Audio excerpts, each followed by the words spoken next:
ونتوكل عليه ونعوذ بالله من شرور أنفسنا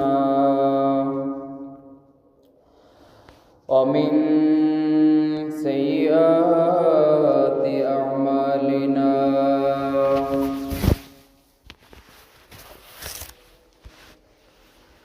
من يهد الله فلا مضل له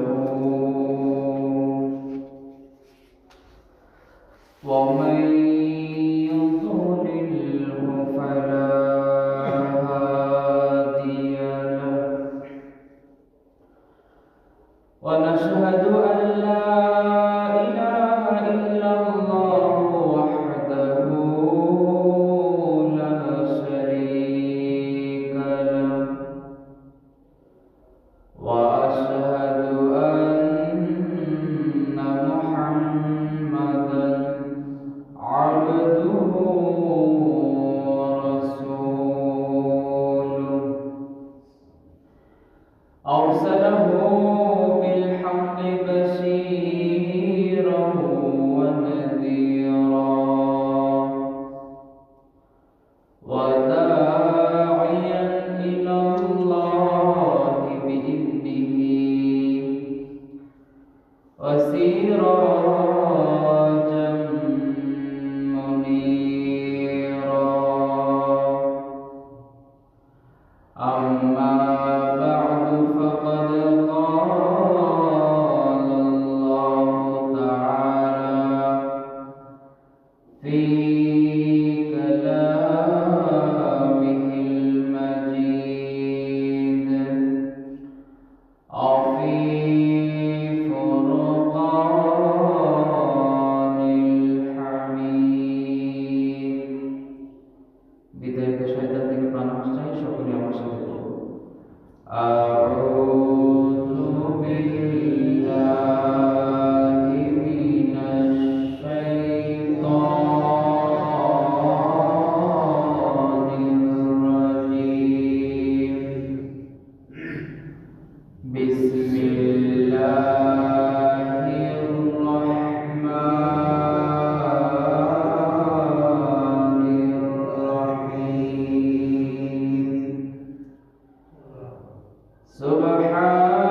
সুবহানাল্লাযী আসরা বি'আবদিহি লাইলান মিনাল মাসজিদিল হারাম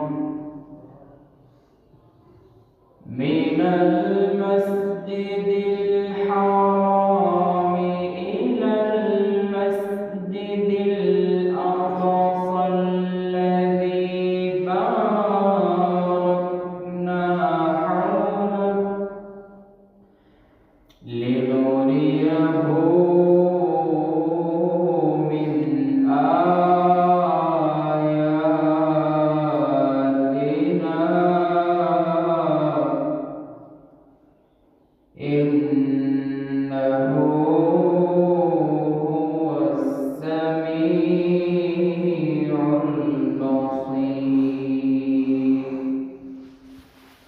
آمنت بالله صدق الله مولانا العظيم وصدق رسوله النبي الكريم ونحن على ذلك من الشاهدين والشاكرين والحمد لله رب العالمين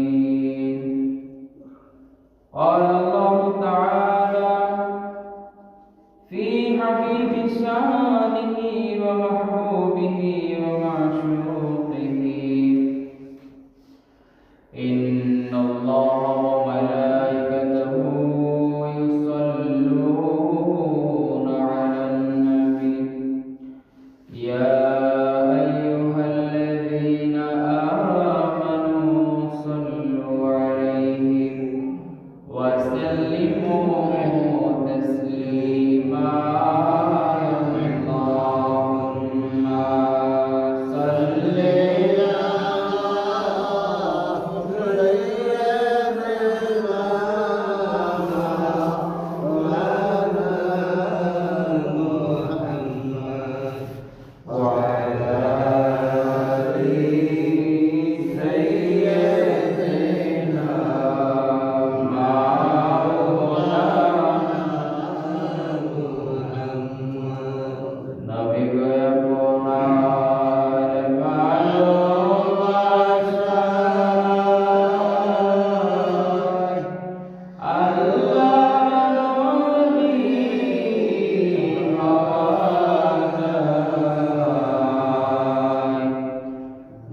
আলহামদুলিল্লাহ।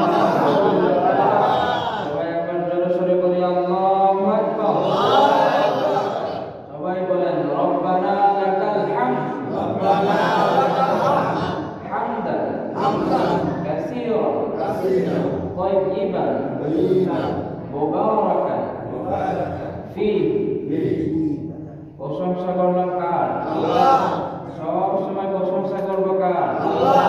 মসজিদে ঢোকার সময় আল্লাহ, মসজিদ থেকে বের হওয়ার সময় আল্লাহ, ঘুমানোর সময় আল্লাহ, ঘুম থেকে ওঠার সময় আল্লাহ, খাওয়ার সময় আল্লাহ, সব সময় আল্লাহর প্রশংসা করতে হবে।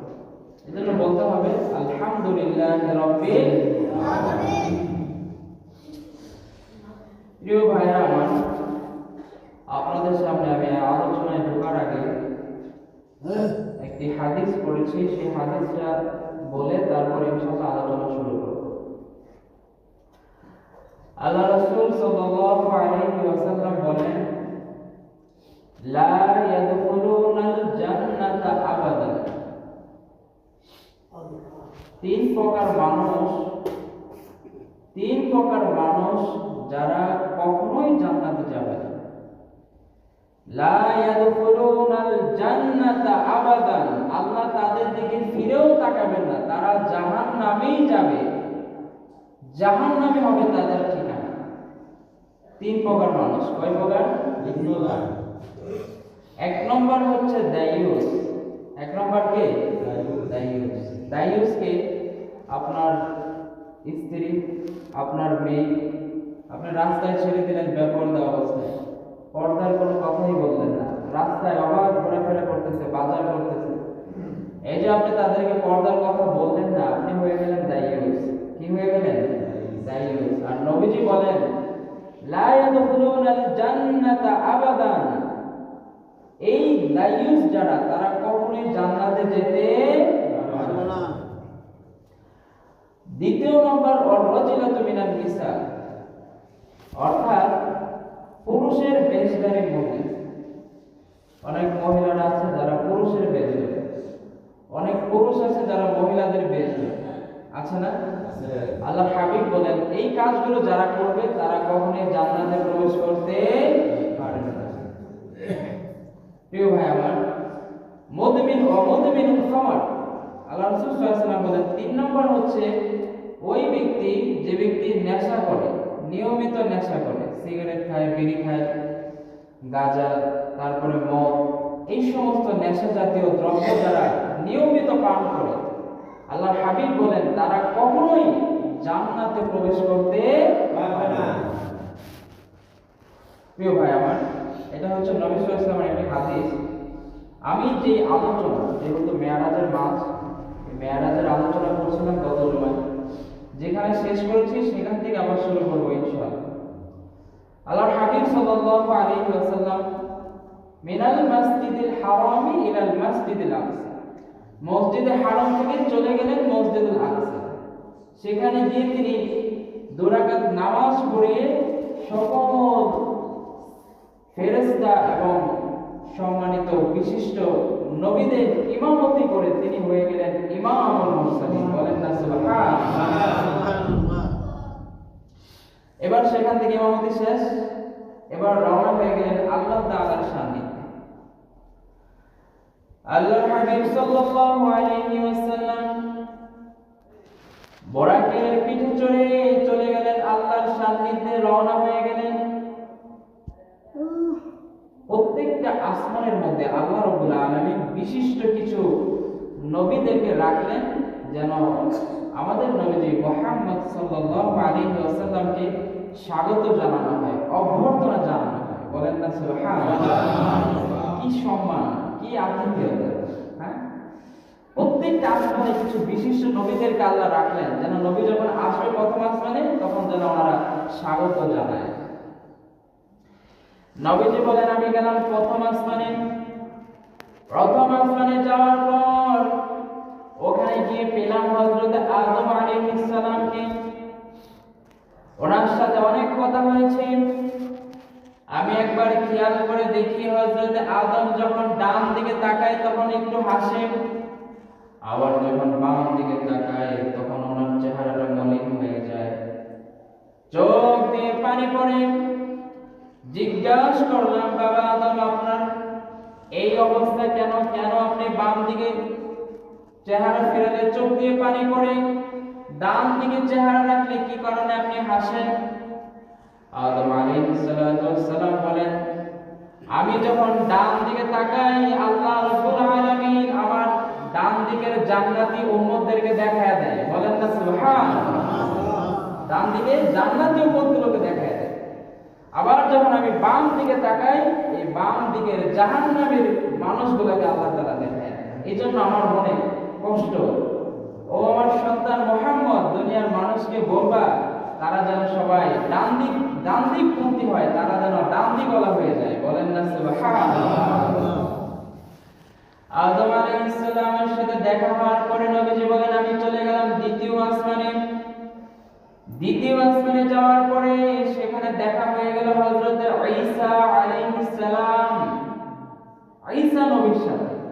উনি আমাকে স্বাগত জানালেন, অভ্যর্থনা জানালেন, সমস্ত ফেরেশতাদেরকে নিয়ে এমন একটি মিছিল দিলেন, এমন একটি স্বাগত করলেন যে গোটা আসমান জমিন প্রকম্পিত করে দেয়। বলেন না সুবহানাল্লাহ।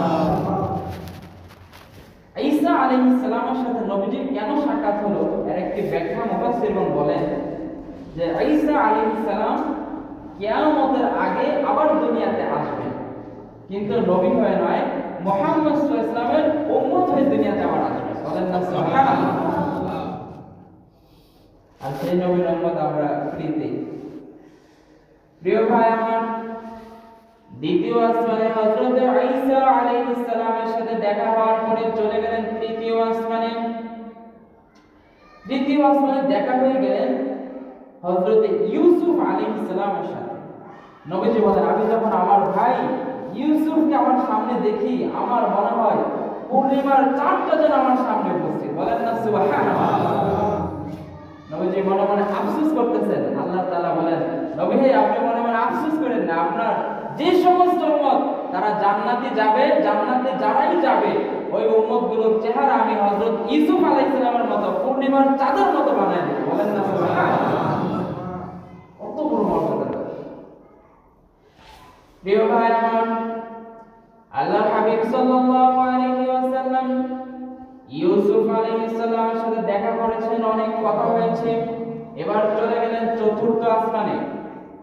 চতুর্থ আসমানে দেখা হয়েছে হযরত ইদ্রিস আলাইহিস সালামের সাথে। ওনার সাথেও অনেক কথাবার্তা, উনি নবীজিকে স্বাগত জানালেন, অভ্যর্থনা দিলেন।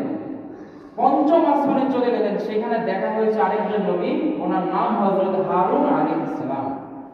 ওনার সাথে অনেক কথাবার্তা। ষষ্ঠ আসমানে যখন চলে গেলেন সেখানে দেখা হয়েছে বনী ইসরাইলের সবচেয়ে বিখ্যাত নবী হযরত মূসা আলাইহিস সালামের সাথে। বলেন না সুবহানাল্লাহ। মূসা নবীর সাথে দেখা হয়ে গেল।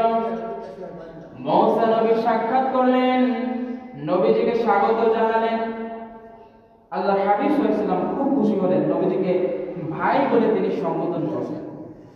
নবী সাল্লাল্লাহু আলাইহি ওয়াসাল্লাম ওনার সাথে যখন কথা বলছেন, এক পর্যায়ে তিনি খেয়াল করলেন যে মূসা নবী হঠাৎ করে কান্না করে দিলেন।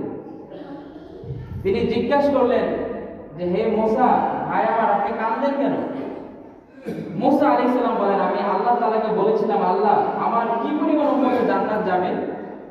আল্লাহ তাআলা বলেন, তোমার অসংখ্য উম্মত আমি আল্লাহ জান্নাতে দিয়ে দিব। বলেন না সুবহানাল্লাহ। আমাদের নবী সাল্লাল্লাহু আলাইহি ওয়াসাল্লাম বলেন, এটা তো সুসংবাদ, তাহলে তুমি কান্না কেন করো?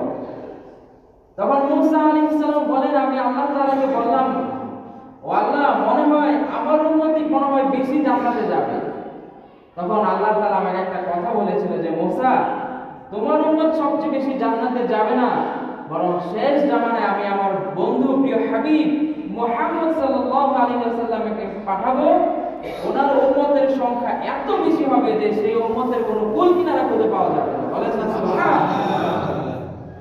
এই জন্য মূসা আলাইহিস সালাম বলেন, এই জন্য আমি কান্না করি, কেন আমার উম্মত গুনাহ করেছে, সবাই কেন জান্নাতি হয় না? আল্লাহর হাবিব সাল্লাল্লাহু আলাইহি ওয়াসাল্লাম বলেন, ষষ্ঠ আসমানের পরে আমাকে নিয়ে যাওয়া হলো সপ্তম আসমানে, 7 আসমান। সেখানে যখন আমি গেলাম সেখানে দেখা হয়ে গেল হযরত ইব্রাহিম আলাইহিস সালামের সাথে। আমি গিয়ে দেখি ইব্রাহিম আলাইহিস সালাম ছোট ছোট কিছু বাচ্চা, ওনাদেরকে কোরআন শেখাচ্ছেন, ওনাদেরকে ইলম শেখাচ্ছেন। বলেন না সুবহানাল্লাহ। আমি জিজ্ঞাসা করলাম, জিবরাইল মা হাউনা, এরা কারা, কাদেরকে শিখাচ্ছেন এই কোরআন, এই হাফেজ কাদেরকে বানাচ্ছেন, ছোট ছোট বাচ্চা?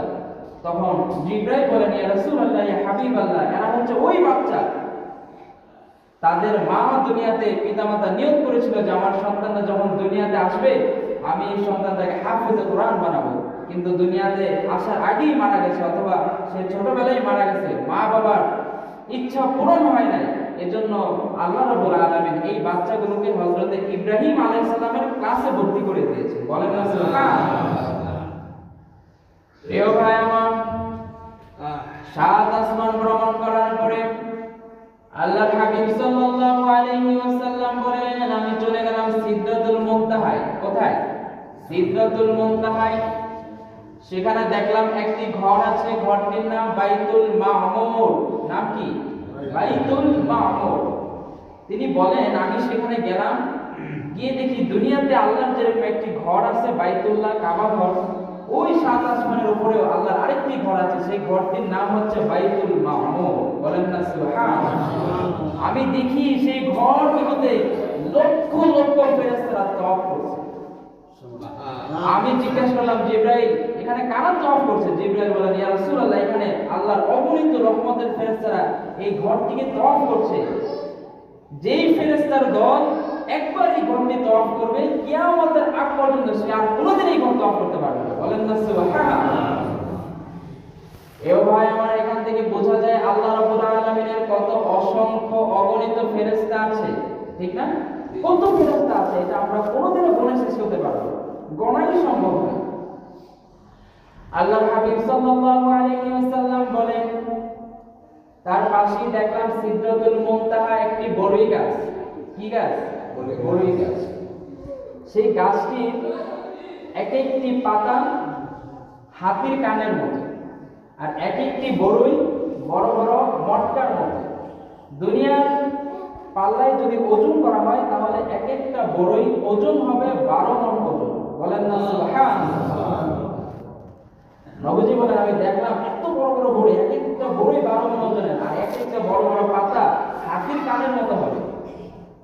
ওই জায়গায় আমি জিবরাইল আলাইহিস সালামকে ওনার নিজের রূপে, নিজের আকৃতিতে আমি সরাসরি দেখেছি। বলেন না সুবহানাল্লাহ। এই কথাই আল্লাহ রাব্বুল আলামিন সূরাতুন নাজমে বলেন, ওয়া লাকাদ রাআহু নাযলাতান উখরা ইনদা সিদরাতিল মুনতাহা ইনদাহা জান্নাতুল মাওয়া। ওই সিদরাতুল মুনতাহার পাশেই জান্নাতুল মাওয়া অবস্থিত। বলেন না সুবহানাল্লাহ। তিনি বলেন, আমি জিবরাইলকে সিদরাতুল মুনতাহার কাছেই দেখেছি শেষবার, ওনার নিজের আকৃতিতে। জিবরাইল যতবার নবীদের কাছে এসেছেন বিভিন্ন সাহাবীদের রূপ নিয়ে, বেশি এসেছেন দাখিয়া কলবি সাহাবীর রূপ নিয়ে। সাহাবীর রূপ নিয়ে সবসময় মানুষের রূপ নিয়ে নবীদের কাছে আসতেন, সরাসরি ওনার রূপ প্রকাশ করতেন না। তিনি বলেন, আমি সিদরাতুল মুনতাহার কাছে ওনার আসল রূপ দেখেছি, এত বড়। আমি দেখলাম যে আসমান জমিন, গোটা আসমান জমিন ওনার শরীর দিয়ে ঢেকে গেছে, আর কোনো কিছুই দেখা যায় না। বলেন না সুবহানাল্লাহ। লাহু সিদ্দুনিয়াতি জানা। আমি দেখলাম ওনার 600 ডানা আছে। কয়শত ডানা? 600 ডানা। একজন ফেরেশতার আকার আকৃতি এত বড় হয়, হাদিস শরীফে আসছে যে তামাম পৃথিবীর সমুদ্র, খাল, বিল, নদী, নালা সমস্ত পানি যদি একজন ফেরেশতার মাথায় ঢেলে দেওয়া হয়, সেই পানিগুলো মাথা থেকে পায়ের নিচে আসার আগে পৃথিবীর সমস্ত পানি শেষ হয়ে যাবে। বলেন না সুবহানাল্লাহ। তাহলে ফেরেশতার আকৃতি কত বড় হতে পারে, কত অসংখ্য ফেরেশতা আল্লাহর আছে। রাসূলুল্লাহ সাল্লাল্লাহু আলাইহি ওয়াসাল্লাম বলেন, আমি দেখলাম আল্লাহর অসংখ্য ফেরেশতারা সেখানে আছে। অসংখ্য ফেরেশতারা আছে যারা আল্লাহর ইবাদতে নিয়োজিত আছে। কিছু কিছু ফেরেশতারা আছে নামাজের দাঁড়ানো অবস্থায়। কোন অবস্থায়? দাঁড়ানো। আমরা নামাজে দাঁড়াই না? আমি দেখলাম অসংখ্য ফেরেশতা তারা এই যে দাঁড়িয়ে রয়েছে, এই দাঁড়ানো অবস্থায় এক দাঁড়া অবস্থায় কিয়ামত পর্যন্ত এইভাবে দাঁড়ানো অবস্থায় থাকবে। বলেন না সুবহানাল্লাহ। তিনি বললেন আর একটু সামনে গেলাম, গিয়ে দেখি আরো অসংখ্য ফেরেশতা তারা দাঁড়িয়ে আছে, তাদের অবস্থান হচ্ছে রুকু। তাদের অবস্থান কি? আমরা নামাজের রুকু দিই না, এরকম অসংখ্য ফেরেশতা আমি দেখলাম যে তারা নামাজের রুকু অবস্থায় এইভাবেই রয়েছে, নড়েও না চড়েও না। আমি জিজ্ঞাসা করলাম জিবরাইল তাদের কি অবস্থা? জিবরাইল বলেন ইয়া রাসূলুল্লাহ, এই ফেরেশতাগুলো কিয়ামত পর্যন্ত এইভাবে রুকু অবস্থায় আল্লাহর ইবাদত করতে থাকবে। বলেন না সুবহানাল্লাহ। আবার আরেকটু সামনে গেলাম, গিয়ে দেখি অনেক ফেরেশতা আছে যারা সিজদায় পড়ে আছে। আমি জিজ্ঞেস করলাম তাদের কি অবস্থা? জিবরাইল বলে ইয়া রাসূলুল্লাহ, এই যে ফেরেশতাগুলো সিজদায় আছে কিয়ামত পর্যন্ত তারা সিজদার মধ্যেই থাকবে, এই সিজদা থেকে তারা মাথা উঠাবে না। বলেন না সুবহানাল্লাহ। প্রিয় ভাই আমার, শুধুমাত্র ফেরেশতারা নয়, আল্লাহর ইবাদত করে জিন, ইনসান, ফেরেশতা, গাছ, বৃক্ষলতা, পাথর, বালুকানা পর্যন্ত আল্লাহর তাসবিহ করে, গুণগান করে, প্রশংসা করে। সূরা বনী ইসরাঈলের 44 নম্বর আয়াতে আল্লাহ বলেন ইউসাব্বিহু লাহুস সামাওয়াতুস সাবউ ওয়াল আরদ ওয়া মান ফীহিন ওয়া ইন মিন শাইইন ইল্লা ইউসাব্বিহু বিহামদিহি ওয়ালাকিন লা তাফকাহুনা তাসবিহাহুম। বলেন না সুবহানাল্লাহ। আল্লাহ বলেন গাছ, বৃক্ষলতা, তরুলতা, বালুকণা, পাথর সব কিছু ওয়ালাকিন লা তাফকাহুনা তাসবিহাহুম, আমি আল্লাহর প্রশংসা করে তাসবিহ জপে, কিন্তু তোমরা তাদের ভাষা বোঝো না এবং তোমরা শোনাও না। বলেন না সুবহানাল্লাহ। সূরা বনী ইসরাঈল আয়াত নম্বর 44। প্রিয় ভাই আমার, যেই কথাটি বলতেছিলাম, আল্লাহ রাব্বুল আলামিন সূরা নাজমে বলেন জিবরাইলকে নবীজি সশরীরে দেখেছিলেন সিদরাতুল মুনতাহায়। তখন নবী সাল্লাল্লাহু আলাইহি ওয়াসাল্লাম আসল আকৃতি দেখলেন। হাদিস শরীফে আসছে যে আল্লাহর হাবিব সাল্লাল্লাহু আলাইহি ওয়াসাল্লাম বলেন, তারপরে জিবরাইল আমাকে নিয়ে গেলেন জান্নাত এবং জাহান্নাম দেখানোর জন্য। জান্নাত এবং জাহান্নাম দেখানোর জন্য আমাকে দেখানো হয়েছে জান্নাতের কি কি নিয়ামত থাকবে, জান্নাতের অবস্থা কিরকম হবে। আমাকে আবার দেখানো হয়েছে জাহান্নামের অবস্থা, জাহান্নামের মধ্যে মানুষের কি পাপ করলে কি শাস্তি হবে, এগুলো সব আমাকে মেরাজে দেখানো হয়েছে। বলেন না সুবহানাল্লাহ। কি দেখলেন?